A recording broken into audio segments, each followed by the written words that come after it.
going into space or something. NASA. You make one small mistake, the fate of mankind.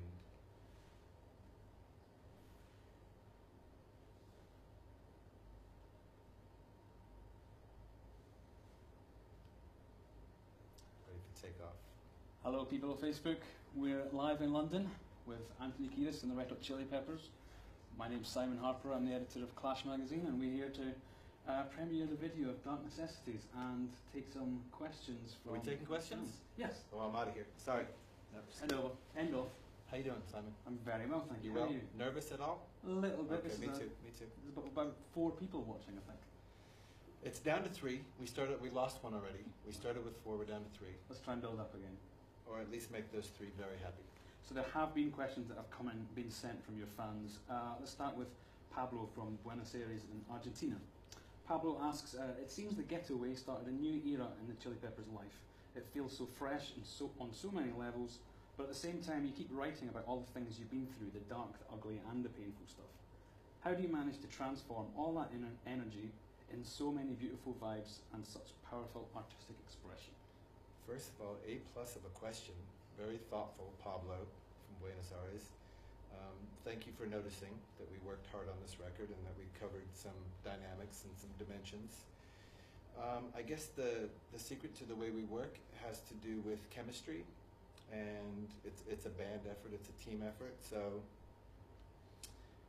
when it comes to tapping into experience and life and joy and beauty and pain and suffering and darkness and light, it's something that we do collectively. If I had to do it by myself, I think I'd be a little lost, but the minute I start to hear Flea and Josh put together chords and notes and rhythms and things, it instigates ideas and it gets me in touch with life and things that I've been through, things that we've been through, just things that I imagine are worth writing about. And there are days when I fail miserably and I write something that's just not worth keeping, and I move on to the next. And every now and then you can feel it when you tap into something that's true and that's magical and real and means something, and then you just get your poetry on and hope for the best. You mentioned that you write about some of the dark and painful stuff. Are you ever hesitant about putting painful things on paper? No.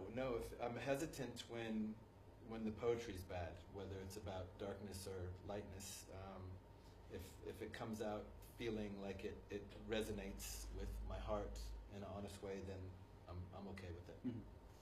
Daria from Bologna in Italy says, I'm a huge fan. I've grown up listening to your songs, and I really appreciate the courage to evolve your music into something new and different like you have done for The Getaway. What is your favourite song from the new album? What's her name? Daria. Daria. Hi, Daria. My favourite song, I'm hoping, will change frequently.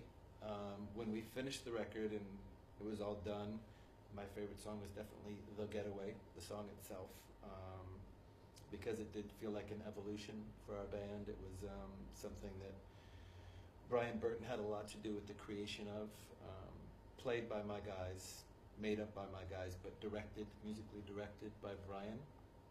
And the very first time I heard that, it just touched me, like immediately. And I took the music and I went and sat in my car alone with the instrumental track and just started writing to it, because I couldn't believe what a beautiful piece of music it was, especially the ending, the sort of climactic outro. It sounded beautiful to me, and for today, that's my favorite. In 6 months down the road, I'm hoping it changes. Yeah.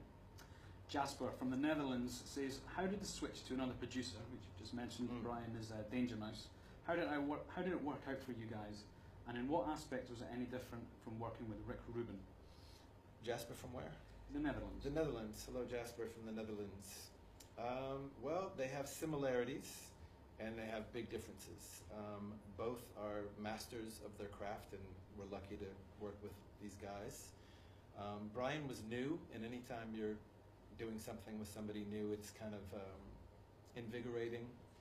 And his process is very different than Rick's, but they're both wildly in love with music all day, every day. So they live it, they breathe it, they talk about it.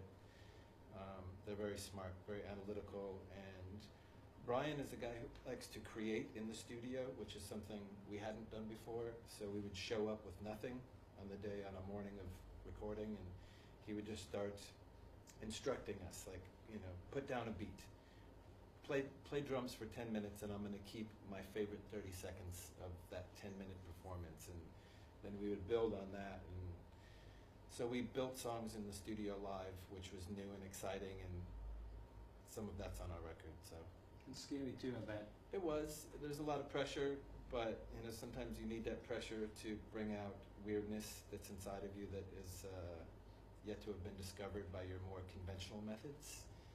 So I credit Brian for poking around inside of us and finding things that were new. Matt from New York City says, "Hi Anthony, how do you come up with your lyrics? Do you draw from life experiences, past and present, while thinking methodically about it, or is it more of an improvisational kind of process?"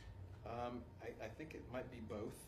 It is improvisational, but it does come from my dreams and my life and my friends' experience and my wanted experiences, and sometimes I don't really know where it comes from, but if I sit down and block everything else out and just listen to music and start writing, hopefully my pencil knows what to do.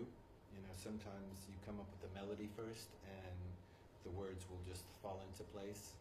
Sometimes you can't sleep at night and you get up and you start writing things down in the middle of the night and you realize suddenly you've got a few decent lines of poetry that reflect a broken heart or a bad relationship or whatever, and then